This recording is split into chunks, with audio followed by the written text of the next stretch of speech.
Have you ever written an essay for university or school, or do you plan to? Or can you imagine using essay skills for something else, like making a speech or a presentation? They are actually kind of connected. But this is really focusing on writing an essay, but it could be writing any kind of structured presentation, or either spoken or written, and it's useful. So here it's talking about 5 points, five important points to make your essay. So I'll just go through them, and you can probably see that it's useful for any kind of presentation in English or in Japanese. Okay, number 1 is your introduction paragraph. It says here, this has an attention-grabbing hook, a thesis statement, and a preview of 3 subtopics you will discuss in the body paragraphs. Difficult words for a simple idea. The first thing is attention-grabbing hook. A hook, like a fish hook. Something that grabs your attention, that makes you want to read more. So it could be with a question. Have you ever wished you could have more money? I'm going to give you 3 points to talk about, right? Like that. Those are the subtopics of the 3 points, the 3 following points. So the introduction is a hook. And a good one is having a question. Let's say it's about learning English. I'm writing an essay about the importance of learning English. My hook would be, do you wish you could speak better English?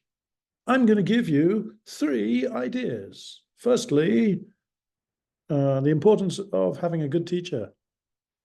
Secondly, the importance of practice. And thirdly, the importance of the topics that you study. Right? That would be my introduction. A hook stating your 3 subtopics, the next point. Right?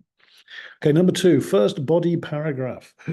Start with a topic sentence which states the first subtopic and opens with a transition, has supporting details or examples, include an explanation of how this example proves your thesis.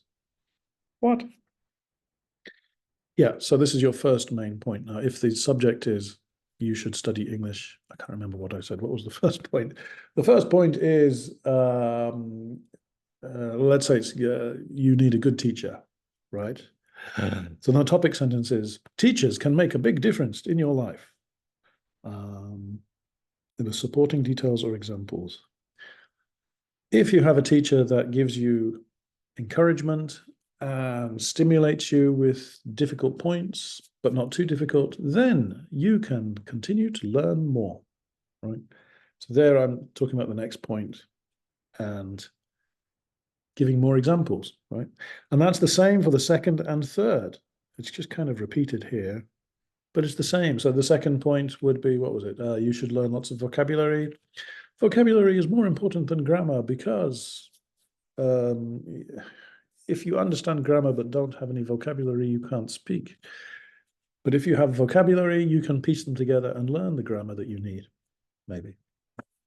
And more examples. For example, I think you should have a little vocabulary book and write down any new words you get and practice them and write them somewhere else. Third point, I can't remember, what was I talking about? Teacher, vocabulary. Oh, topics. Good topics make for interesting, help you to remember the vocabulary. If you arrange your vocabulary in topic form, it will help, blah, blah, blah. Something like that, right? So you're giving more examples of your theme. Now, then the final part, the 5th part, is your concluding paragraph. Include a concluding transition, a reverse hook, and restatement of thesis, rephrasing main topic and subtopics, a global statement or call to action. What does that all that mean? So you're going to kind of conclude, you're going to bring everything together, have a reverse hook, like answering your question, and then maybe a global statement or call to action, a CTA, call to action. We use that in marketing a lot. You'll notice there's always a question or somewhere else you can go. For more information, contact Mr. Sheriff at blah, blah, blah, blah, right? That's your call to action. Usually where you have to spend some money in marketing. But not only that, for an essay, it's to get you interested to think further. So, for example, if we're doing an essay about the importance of English, my concluding paragraph would be, as you can see, a vocabulary, a good teacher, and good topics are very important. Right, I've rephrased that. A reverse hook. However, knowing only those three things is not enough. We also need to have a good feeling for English. Here's your call to action. To get a good feeling for English, contact Mr. Sheriff at Tower English, 9 o'clock and underground. Or to get a good feeling for English, you should travel to a foreign-speaking country if you can. If you can't, get as close to that experience as possible. And then maybe a final, let's go kind of thing. If you can master the basics of English, you can conquer the world. The world is yours. Something like that. Anyway, I hope you can see there that that's a 5-part structure. You had an introduction, first subtopic, second subtopic, third subtopic, and conclusion. And that format works for any kind of, as I say, any kind of presentation or writing. It doesn't have to be an academic essay. It could be an article. It could be a blog post. Any kind of writing or speaking.